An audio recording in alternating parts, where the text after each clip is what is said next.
უკვე ოფიციალურადაც 59 ოპოზიციონერი ლიდერი, ანუ ყველა ვინც არალეგიტიმურ პარლამენტს საკუთარი მანდატების გაუქმების მოთხოვნით მიმართა, ამ არალეგიტიმური პარლამენტის შემადგენლობაში აღარ ირიცხება. შესაბამისი გადაწყვეტილება ქართულმა ოცნებამ კენჭისყრით რამდენიმე წუთის წინ გააფორმა სხდომათა დარბაზში. გადაწყვეტილება კი მიიღო უმრავლესობის იმ სხდომაზე, რომელიც სესიის დაწყებამდე გამართეს ივანიშვილის თანაგუნდელებმა პარტიის ოფისში, ისე რომ სხვათა შორის ამის შესახებ მედიისთვის წინასწარ არაფერი უცნობებიათ. რატომ გადაწყვიტა ქართულმა ოცნებამ ახლა ოპოზიციონერი ლიდერებისთვის მანდატების გაუქმება, ეს არის მთავარი შეკითხვა, რადგან ამ მანდატების გაუქმება არალეგიტიმური პარლამენტისგან თავად ოპოზიციამ, სამმა პოლიტიკურმა კოალიციამ მოითხოვა ჯერ კიდევ ნოემბრის თვეში, თუმცა ქართული ოცნებამ კაფეო პასუხს მათ ამ მოთხოვნაზე ამ დრომდე არ სცემდა. ეჭვია იმის შესახებ, რომ ასე ქართული ოცნება ბარიერს იხსნის და ცდილობს, რომ სადეპუტატო იმუნიტეტის მოხსნის შემდეგ გაიმარტივოს ამ ლიდერების დაჭერის, მათი დაპატიმრების საქმე, რაც განსაკუთრებით მოსაოდნელია იმის გათვალისწინებით, რომ ყველა ეს ლიდერი აქტიურად მონაწილეობს იმ საპროტესტო აქციებში, რომელსაც საქართველოს მოქალაქეები რეჟიმის წინააღმდეგ ბოლო თვეების განმავლობაში მართავენ. თუმცა თავად ქართულ ოცნებაში ამაზე და ამ ეჭვების საპასუხოდ დღეს არაფერი უთქვამთ სხდომათა დარბაზში. რეჟიმის ლიდერებმა თქვეს მხოლოდ ის, რომ ასე ოპოზიციას ხელიდან აცრიან საბოტაჟის იარაღს და ცდილობენ წერტილი დაუსვან ამ მიმართულებით ოპოზიციონერთა ძალისხმევას. ასეთი იყო მამუკა მდინარაძის, შემდეგ უკვე შალვა პაპუაშვილის განცხადებების შინაარსი, რომელიც ჩვენ ეჭისყრის დაწყებამდე და დასრულების შემდეგ სხდომათა დარბაზში მოვისმინეთ. არ შეიძლება მუდმივ რეჟიმში ოპოზიცია პირველი იჩენდეს უპატივცემულობას საკუთარი ამომრჩევლის წინაშე, უარს აცხადებდეს საპარლამენტო მუშაობაში მონაწილეობაზე და მეორე, ეს ყველაფერი არ შეიძლება იყოს მუდმივი შანტაჟის იარაღად გამოყენებული.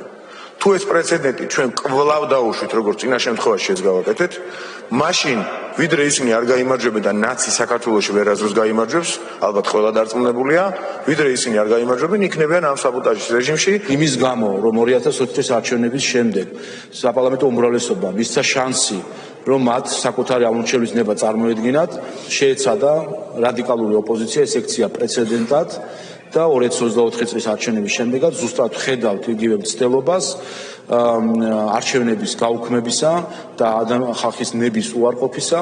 ამას ვერ დაუშვებთ ჩვენ ქართული ხალხის სახელით, რომ საქართველოს კონსტიტუცია, დემოკრატია იყოს უგულებელყოფილი და ხალხის ნების ფეხქვეშ გათევლას ცდილობდეს რადიკალური ოპოზიცია მისი შიდა თუ გარე მფარველების მეშვეობით.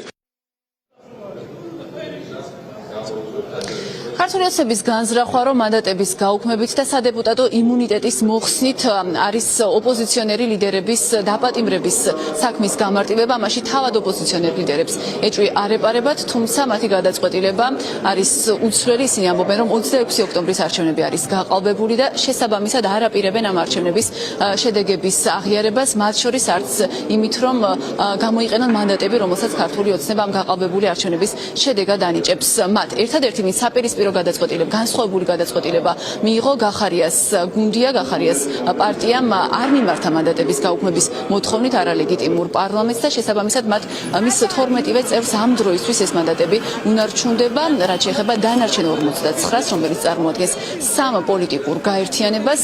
ამ 59-ვე დეპუტატის, 59-ვე ოპოზიციონერი ლიდერის შემთხვევაში ქართულმა ოცნებამ ცოტა ხნის წინ, როგორც გითხარით, შესაბამისი კენჭისყრით გააფორმა გადაწყვეტილება იმის შესახებ, რომ ყველა მათგანს უქმებს მანდატს და შესაბამისად უხსნის სადეპუტატო იმუნიტეტს. აღნიშნული პარლამენტის ლეგიტიმაციას, როგორც ქვეყნის შიგნით, ასევე ქვეყნის გარეთ, აქვს ძალიან დიდი პრობლემა და არავინ არ აღიარებს მას. არ აღიარებს ქართული საზოგადოება, არ აღიარებს ის ოპოზიცია, რომელმაც მნიშვნელოვანი შედეგი მათ შორის გაყალბებულ არჩევნებში აჩვენა და არ აღიარებს ჩვენი საერთაშორისო პარტნიორები.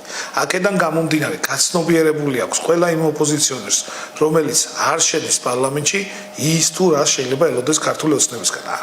ვერანაირი ინსტრუმენტი და ბერკეტი ზეწოლად ვერ გამოადგება ქართულ ოცნებას. ივანიშვილის ბანდის მიერ, სწორედ რომ ამ ეტაპზე უფლებამოსილების შეწყვეტის ასე ვთქვათ, გადაწყვეტილების მიღება უკავშირდება ფართომასშტაბიან რეპრესიებს. ივანიშვილს სურს, რომ ყველა პოლიტიკური ოპონენტი, დაწყებული პოლიტიკოსებით, გაგრძელებული ბიზნესმენებით, არ ვიცი, ნებისმიერი სფეროს წარმომადგენლებით გამოკეტოს ციხეში და სწორედ რომ ეს პროცედურა, რომელიც მათ დღეს დაიწყეს, არის აი ამ რეპრესიებისთვის საჭირო ტექნიკური ნაბიჯი.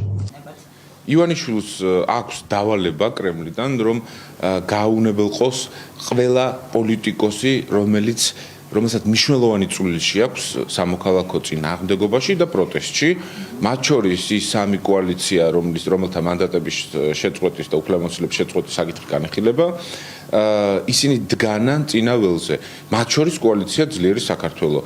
შესაბამისად, დამატებითი მცდელობა მანდატების გაუქმების შემდეგ იქნება ჩვენი დაკავების მცდელობები, სისხლის სამართლის ბრალდებები და ასე შემდეგ. სასაცილოდ არ გვეყოფა არც ერთი ბრალდება.